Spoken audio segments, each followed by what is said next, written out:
Oh shit, boys, we got the Zerg music playing. It's time for JarrellStorm versus Dead-Infested on a 4-spawn map for a change, Blackwater Bastion. This is the final map in the set between these two players.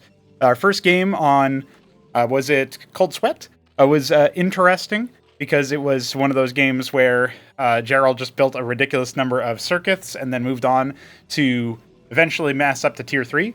And then the second game was kind of the same way, except Dead-Infested could have won the game very early on. So we'll see about his adaptations. Does he know that he could have won, or is he not sure? And then obviously in between those matches being casted and this one being casted, we did see Dead-Infested versus Genie, aka This is Jimmy. He, let's just say that that was a game. But hey, something good did come from it. We noticed a couple of bugs that we can fix about the Empress, and then we also noticed a couple of other details about, like, how in the case of Muspelheim, maybe it could benefit from an extra map. And Veek has since gone back and edited that to have an extra map. So I like that. That's pretty cool. And here we are, ladies and gentlemen, on Blackwater Bastion, a map by Biddy B. We've got Dead-Infested, as I'm going to guess, the Dark Sapphire Protoss once again in the bottom right. And it is indeed the correct guess. And JarrellStorm, I'm going to guess Arrowlight Yellow, but it's brass in the Zerg in the bottom left. So there you have it. We've got some colors here. We've got some correct color guesses for a change, at least one. And Nexus first! It's not cross-spawn, boys. Do not ring Artosis' alarm bells. It is not cross-spawn. But you know what? I really like this from Dead-Infested, because what have we noticed about JarrellStorm's opening in his games? I mean, right now he is going to go ahead and go for a Larvosk into pool. So it's very different than what he has been doing historically. But so far, his games have been all about, you know, I'm going to build my expansion, I'm going to build some combat units later on, and I'm going to see what I can do with just, like, building a ridiculous number of circuits. So if you know that that's happening, then you could maybe double, you know, fast Nexus, and then go straight into, like, you know, heavy air and try to punish the fact that he's going to rely on static defense. I don't know. There's a couple of things you could do with if you pretend like you just got your normal gateway army, and then you go there. I love that Dead-Infested is cross-spawn. He's cross-scouting immediately after the Nexus. He will, unfortunately, scout his opponent last. We just saw him task the worker in the top right. So he won't find out where Jarrell is. But Jarrell is mostly just drolling up right now. I mean, this is like a more, you know, it can be military-minded with the double Larvosk that he's setting up here for. But, you know, his pool was kind of late. So it effectively ended up being kind of the same delay as a hatch first. Except we know that he's maybe more so geared towards military because it's on one base. So that's like an interesting thing that you can filter out if you're worried about a rush, right? Dead-Infested now. He's getting his second gateway. First one just finished up. What's he going to make out of it? Because if it's not a Hierophant, I'm a little bit worried for him. And it is a Hierophant. Okay, so he might be able to make that happen. Worker going to go ahead and move to the bottom left. Most of the Zethar Corps heading towards the north of the map. The two Zets heading cross, one heading top left, and another one coming down here. It will see the Nexus, and the Hierophant's about halfway done. So, like, what do we see as the secondary unit? Another Hierophant. Well, Dead-Infested can micro through this, and only one Zeth. It's not going to be that scary. He can fight that with just workers, right? So you can see him pull away from the gas. He's going to see if he can get some damage done. Gotta watch out, because one Zeth can and does kill a single worker. But you know what? If that's all of the losses that he sustains after a Nexus opening, I think he can be happy with that situation. Dead-Infested now up by 2 workers and continuing to produce them. Only now a hatch coming down here for Jarrell, realizing maybe he's a little bit behind in terms of tempo. And his Zets are actually kind of just hanging out over here in the natural of the third, like the top right area, right? So he's not exactly in the right position for a lot of damage here. Now, when Dead-Infested scouts quadruple Larvosk being set up here, I think he should absolutely think about attacking soon, or not attacking for a while. There's like kind of 2 choices you have there. And with his build, he doesn't have a big army. So I think you're going to attack in a while. That's my guess. That's my read on the situation. He is going to end up losing his scout worker, unfortunately. But he does scout a bunch of Zeths popping out there. So if he paid attention to that, he would have known that indeed the units out of those eggs were not workers. And I think his worker would have come down here to see the hatch. Technically, it could maybe bypass that if it went straight to the main. But we'll see. We can't check the vision of people, unfortunately. That is something that I know is buggy and remastered as well, but something we don't even have access to over here. I mean, I guess we could, right? We could go here, and we could untick vision of Jarrell. And, okay, so he saw the K-Grid at the very least. But yeah, it doesn't look like he got fast and close enough to see that. So there you go. All right, maybe I spoke too soon. We can do it. It's just we have to go into a menu that pauses the game, pauses the replay. And so that's obviously not as exciting as being able to just click the name or whatever to indicate that. Maybe I can ask DF about how we might register that name click or whatever. That would be a nice little feature, although I'm sure people would get confused if they misclicked it, right? So maybe it should be like a different, not just a left click, but like a double, like a right click or a alt click or something like that. Anyway, Zethicors are going to go ahead and start rampaging through this Nexus, but immediately after that, DeadInfested responds with some of his own combat units. JarrellStorm taking the worker lead quite significantly here, and the Zethicors chewing through it. There's only the one Ecclesiast, so it was a little bit rough. Oh, actually, one of the Ecclesiasts died, so that's why. The Nexus should be totally safe. This military is not going to stay alive. If DeadInfested cross-attacks after this point, if he just counters, then, you know, he's in a really commanding position because his military is mostly still alive and ranged. It can bully this Zerg army quite a bit. Static defense not even close to being up yet. DeadInfested, you need to go now if you're going to go.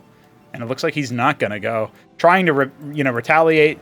He's making his road galleries. He's recovering from that assault on his worker line. But behind that, right, JarrellStorm is making workers. And so now he's going to make static defense, so the worker disadvantage is not going to be as pronounced. But he's also taking a third base. So our Zerg player getting ahead based on the tempo. There were like 2 very small windows so far for DeadInfested to attack. Even now, he could just come in here and then walk past and kill all the Larvosks. Like, think about how crippling that would be with the army that he's got. I mean, sure, there's a couple of Zerg units over here that would tip Jarrell off, but you could still just make a straight beeline for that. Now, again, game of imperfect knowledge. DeadInfested does not have an embassy out. He cannot scout his opponent exactly. He is going to start making some vagrants, but his low workers, after that, all that harassment and stuff, do mean that his throughput on his production is going to be a little bit anemic. It's going to be harder for him to get enough units out at a reasonable pace. So we will end up seeing Jarrell stretch ahead economically, and this is kind of what we've seen in general, is that the Zerg has, in this particular case, not been trading super efficiently with the army, but they get such an economic advantage that stops to matter, and then they maybe tech up and get, express their power that way.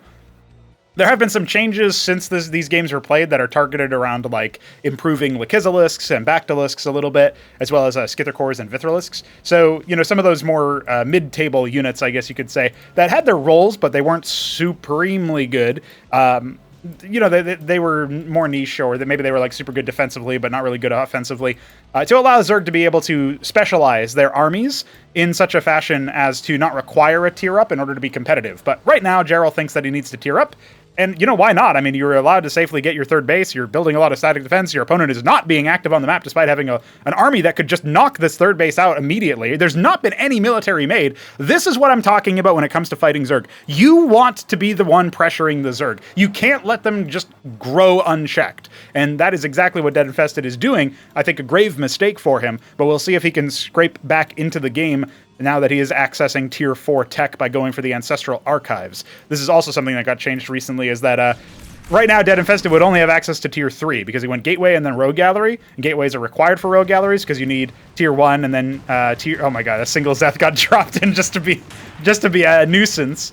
And he's actually pulled the whole army back. It looked like DeadInfested was thinking about maybe attacking out, so that was way too effective, given the circumstances.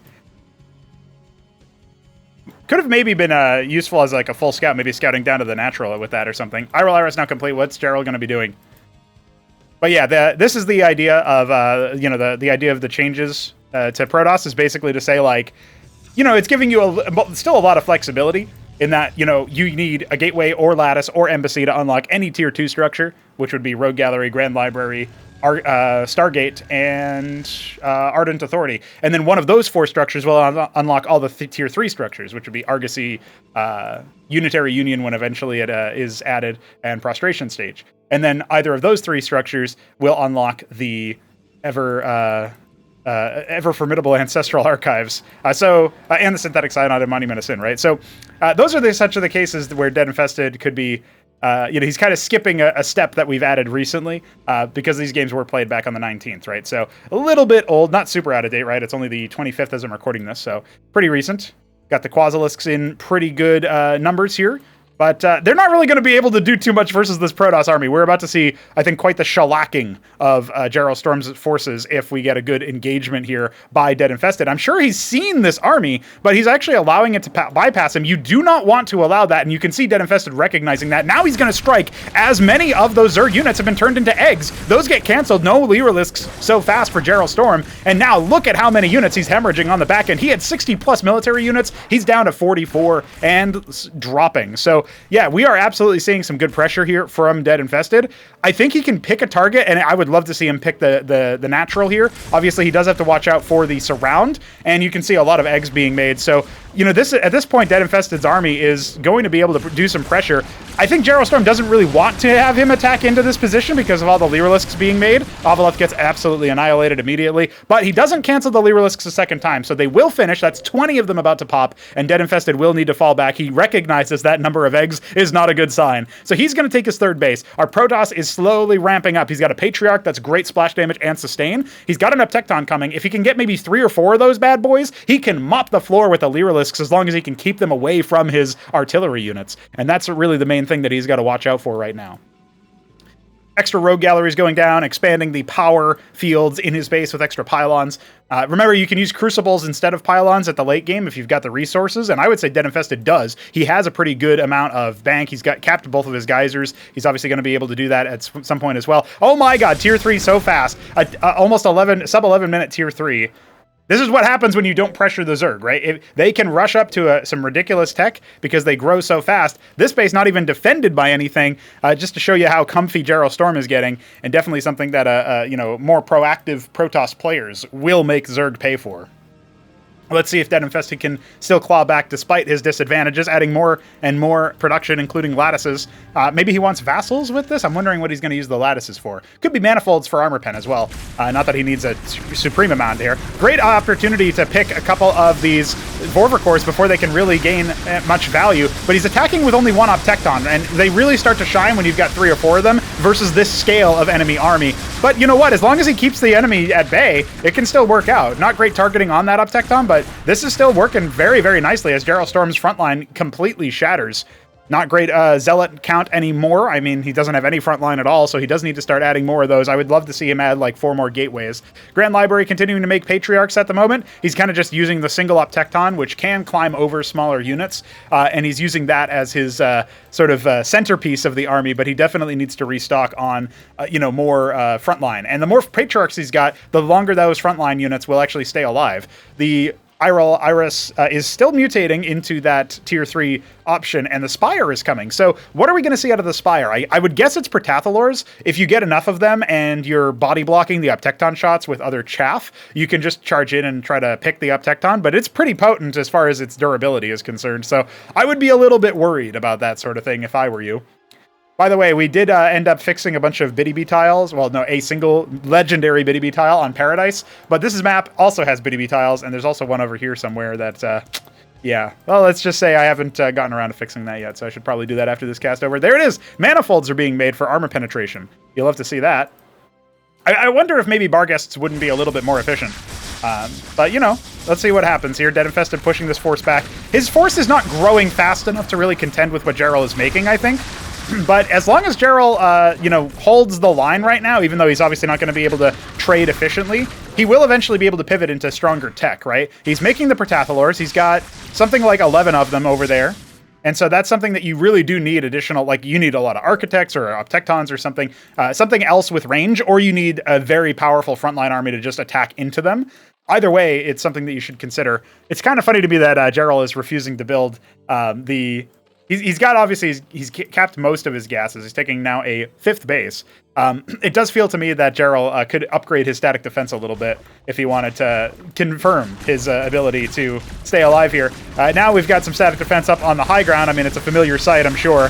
Uptecton starting to splatter a lot of the Lyrilisks down there. Meanwhile, that Circuit is going to finally go down, so at least the cliff-advantaged static defense is not going to be a feature. But the Protathalors are starting to wrap around, albeit in small numbers. That can get picked off. Very nice there. And I really think we need to see like double, triple Uptecton at this point. The problem is, at the same time, we've got the Alzoxyl Cesiants making the Alcagelisks, Like, that's going to be something that is really difficult for DeadInfested to fight with his current army. I guess maybe it's not so bad if he keeps the Manifolds alive, which it doesn't look like he has. Oh, he's got one of them. If you get Barghest's Vassal, they can work really well against those. Obviously, the splash damage from the Alcagelisk, well, it's not really splash, it's like multi-target plus bounce. That is pretty difficult to deal with. However, I would say that you can maybe try to slow their attack speed with Hierophants and hit them with, the Vassal Barghest to rend their armor with the Barghest, or ignore their armor, I guess, with armor penetration buffs, and then see what you can do with the damage elsewhere. I mean, Dracodons in enough number could also work. Obviously, Atriuses with Charlatans could splash them. Actually, Charlatan Patriarch should be enough to deal with them in small numbers. But the problem is when your army gets focused down by them. So this Protoss army looks kind of formidable, and I would say it is. The problem is I would love for DeadInfested to have more than this. If he had, 1.5x that army, I'd feel a lot more comfortable from his position. If he had any idea that tier 3 was about to hit, I'd also feel comfortable for him. But remember what happened on Cold Sweat. DeadInfested found some Alcagelisks away from the army. JarrellStorm just kind of meandered them about, and DeadInfested pounced on the opportunity to kill a couple of them. As of right now, I mean, he has a pretty mobile ground army in terms of its movement speed. So if DeadInfested were to try to jump on this opportunity, that ground army could immediately move. But if these Alcagelisks linger too far forward, that could be a really big problem. And you know what? We've got double expand coming at both 6 o'clock and 3 o'clock. I also love the Argosy. If he can get Didax out, he can just stasis some of these powerful units and kind of ignore them as a result. The problem is I don't think DeadInfested is going to have enough time to really make that happen. I think we're about to see the Alcagelisks descend upon this force, and they do deal a really good amount of damage, but I think of more consequence is just the number of other units that are being made right now by Jarrell. He's making 53 Vorvikors. Like, this army is going to take a long time to clear out. There are 2 Uptectons now, at least, but remember, the Alcagelisks are kind of come over here, give the jump on this Protoss army, force DeadInfested to fall on back, and now you're talking about 7 of them. He's going to see if he can focus down individual ones. I'm not sure that it's really going to be quite possible. The Patriarchs are starting to fall, and I think the Charlatans might have already done. I see a few of them in that army. He's going to have to fall back, and yeah, the Uptectons have already been crushed. A great choice there from Jarrell to clear that out, because now his ground army is a lot more lethal, and the Uptectons, they can't shoot up, so they were only going to be targeting the ground. Again, if you have 4 or 5 Uptectons by this point, you clear that ground army a lot faster. It's a lot harder for them to pressure you like that, but the air remains a threat. DeadInfested is in a tough spot right now. He's starting to go into Barghest. He knows he needs to get rid of that armor, so at least he's recognizing that part. Again, it's kind of hitting too fast, and the Zerg expanding across the whole top side of the map is making it a lot harder for him to make anything happen. We've got Zerg units coming into the 6 o'clock position to shut that down, and the Nexus is already done, so it's not like he can cancel it. A Solarian being made. It's honestly not a bad shot. If you could get up to something like 6 Solarians, you can just start sniping Alcagelisks because of the armor pen on the Steward. The problem is, I don't know that you're going to get up to that enough. I mean, there's 12 of these bad boys already, and if you don't have other units to sort of absorb some of the damage that the Alcagelisks can do, then your Stewards are going to get focused down anyway, right? And so in a small number, it's going to feel very anemic, and like it does nothing, but I swear it's something that you could do if you had the scale to do it. Now here's the problem. We got more engrams coming in. JarrellStorm is going to have a hard time actually going into that force and attacking. If the Alcagelisks get caught and reduced in terms of power, then we might actually see JarrellStorm fall a little bit flat. However, he is able to round his attack out and descend upon this ground force. And again, this is crushing for DeadInfested. I mean, he was hoping to see if he could maybe catch those Alcagelisks before they got too far ahead. But JarrellStorm as a body is already too far ahead. And yeah, even though he might have brought down, I don't think he brought down one of them actually, which is a little unfortunate for him. But yeah, you can see the numbers are so immense in terms of their power at this point. This is like the Zerg version of building, 12 battle cruisers or whatever, and just running across the map versus AI in a StarCraft 1 type situation. But yeah, that's going to be it for DeadInfested. He has been erased and is depowered and everything. Yeah, there goes the Nexus. GG Zerg OP, I love it. And you know what? DeadInfested GG's out. And that is the end of the match. Ladies and gentlemen, JarrellStorm has 3 Odom. But we got some interesting lessons there. Honestly, those games, the way that Jarrell was playing was very risky to the early stages of the match. And there were windows of opportunity for DeadInfested to stab in and manage the Zerg, or at the very least, maybe even just outright kill him in certain situations. I definitely think that it wasn't as daunting as maybe it looked from his POV, seeing the whole map, right? And that could be very enlightening when it comes to trying to figure out your way through the match. So shout out to DeadInfested for playing, and of course for JarrellStorm, the W is his. We will be back with more Cosmonarchy very soon. I hope you'll be with us. GG.